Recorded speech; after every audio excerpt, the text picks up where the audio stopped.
যেমন ধরেন ব্যারিস্টার আরমান, সে তো কোনো অপরাধ করেনি। ব্রিগেডিয়ার আজমি, সে তো কোনো অপরাধ করেনি। হুম্মাম কাদের চৌধুরী, সে তো কোনো অপরাধ করেনি। তাদের তো জেলে দেওয়া যাবে না, গ্রেপ্তার করা যাবে না। তাদের রাখতে হবে এমন একটা কয়েদখানায় যেখানে দেশের আইন আদালত কিছুই কাজ করবে না, সব গায়েব করে দিবে। যারা হাসিনার শাসনের জন্য চ্যালেঞ্জ, তাদের জন্য আয়নাঘর। এবং এই আয়নাঘর করছে বাংলাদেশ রাষ্ট্রের বাহিনীগুলা। সেখানে পশুর মতো রাখতো মানুষদেরকে। আর আয়নাঘর একটা না, সারা দেশে ছিল 800 আয়নাঘর। দেখেন, প্রত্যন্ত অঞ্চলেও এরকম অনেক আয়নাঘর ছিল। আমরা জেনেছি এটার সংখ্যা কয়েকশো, মেবি 700 থেকে 800। সবচেয়ে বড় আয়নাঘর যেটা, সেটা ছিল ঢাকা ক্যান্টনমেন্টের ভিতরে। এখানে কাউকে বছরের পর বছর আটকে রাখা হইতো। কাউকে কিছুদিন আটকে রাখার পরে মনে করা হইতো তারে আর বাঁচায় রাখা যাবে না, তাহলে হয় মাইলে ফেলাতো, ক্রস ফায়ার সাজায়, অথবা মৃত্যুটাকে দুর্ঘটনা সাজায় দেখানো হইতো। হাত পা বেঁধে চলন্ত ট্রেনের নিচে ফেলাই দেওয়া হইতো, বা বাস ট্রাকের নিচে। চিন্তা করেন, এমন অনেক মৃতদেহ পাওয়া গেছে যাদের ট্রেনে কাটা পড়ছে, চেনা যায় না, অজ্ঞাত। দেখেন কি বিভৎস অবস্থা। রেলে কাটা পড়লে হয় কি, দায়ী কিন্তু কাটা মানুষ, কাটা পড়া মানুষ। বাংলাদেশের আইনে কারো দোষ হয় না, সেজন্যই ট্রেনের নিচে ফেলাই দিত। কাউকে ইনজেকশন দিয়ে অজ্ঞান করে ট্রেনের নিচে ফেলাই দিত, গাড়ির নিচে ফেলাই দিত। কি অবস্থা চিন্তা করেন। তো যদি ডেড বডি পাওয়া যেত তাহলে তো বিপদ। তখন তাদের নদীর মাঝখানে নিয়ে গুলি করে, পেট চিরা, কোমরে সিমেন্টের বস্তা বেঁধে ডুবাই দেওয়া হইতো।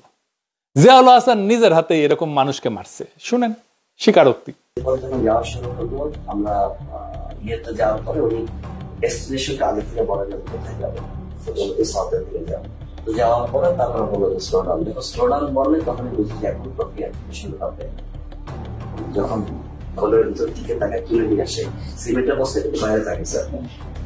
কলের মুখটা খুলে একজন করে তুলতেছে স্যার, সিমেন্টের বস্তা দিয়ে সে বেড়ে ফেলতেছে, পাথর হচ্ছে হাঁটু বড় গেছে, হাঁটু বড় গেছে। মায়ের কাছে সিমেন্টের বস্তাটা তাকে একদম কর্নারে রাখছে। সেকেন্ড ম্যান স্যার 3 লোটা দেয় স্যার, 3 লোটা দিয়ে দেখছে সব। তাদের পছন্দের জায়গাটা হলো মাথা স্যার, মাথার এখানে বা এই পাশে বালিশ থেকে তারপরে একদম 6 রাউন্ড ফায়ার করে। 2 রাউন্ডটা ফায়ারের প্রয়োজনে কখনো যদি কখনো তার মনে হয়েছে কারো হাত কেটে গেছে, তখন উনি বলতে পারছেন। হাসিনা নিজে আমার নাম কইছে না, একবার না 2 বার কইছে। সে আমার মাইরা ফেলাইতে বলছে, তার বক্তব্যে বলছে না শ্বশুর বাড়ি পাঠাই দিতে।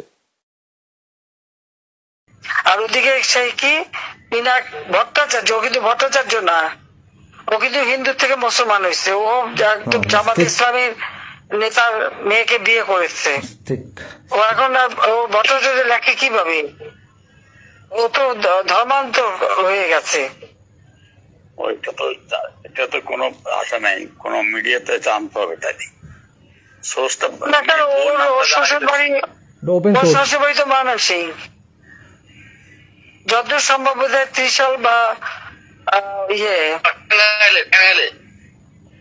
টাঙ্গাইলে না,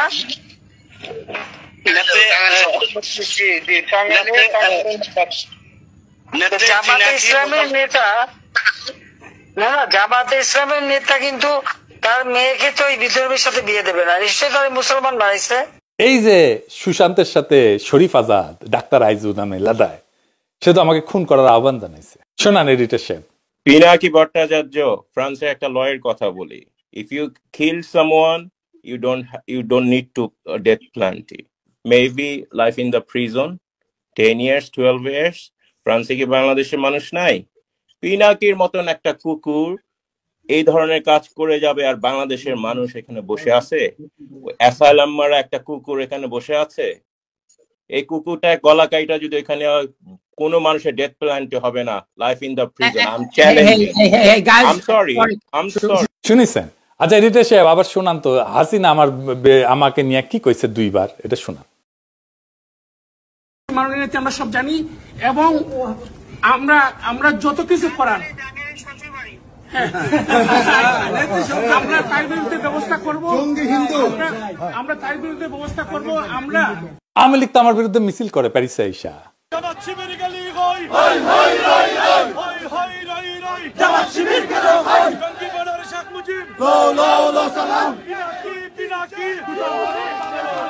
জানেন না এই হারপিক যে অস্ত্র ধরে যুদ্ধের কথা বলছে, একবার না একাধিকবার বলছে।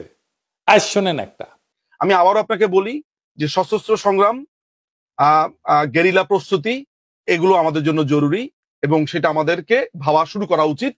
আমি মনে করি বাংলাদেশ আওয়ামী লীগের এসব পুতু রাজনীতি করার সুযোগ নাই।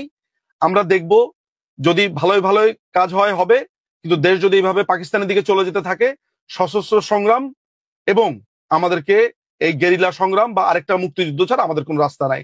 আমার কথা স্পষ্ট, কোনো রাগঢাক নাই এবং অস্ত্র হাতে যুদ্ধ ছাড়া আমি অন্তত পক্ষে কোনো উপায় দেখি না, এবং সেটা আমরা করব। কইছেন এটা নিয়ে সাংঘাতিক হাসিনার গোয়াচাটা সাংঘাতিক। ওয়াকারের এখন একটাই চিন্তা, যেন বিচারের মুখোমুখি হইতে না হয়। তো ফাইনালি ওয়াকার কি করছে, জেনারেল পর্যায়ে শীর্ষ দুর্বৃত্ত কর্মকর্তাদের বিরুদ্ধে মামলা করায় খুবই গোসা করিছে জেনারেলরা, পেটমোটা জেনারেলরা।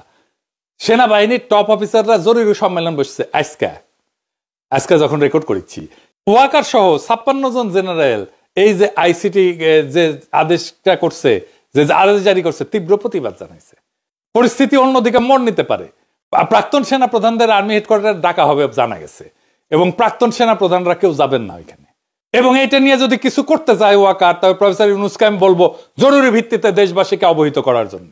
ওয়াকার সেনাবাহিনী ইনস্টিটিউটটার এই খুনি জেনারেলদের রক্ষায় নামাবে, এই তার খায়েশ। সে মনে করে তাইলে আসলে সেও রক্ষা পাবে। আমি আজকে কয়ে দিলাম, সেনাবাহিনী এটা করতে গেলে ধ্বংস হয়ে যাবে।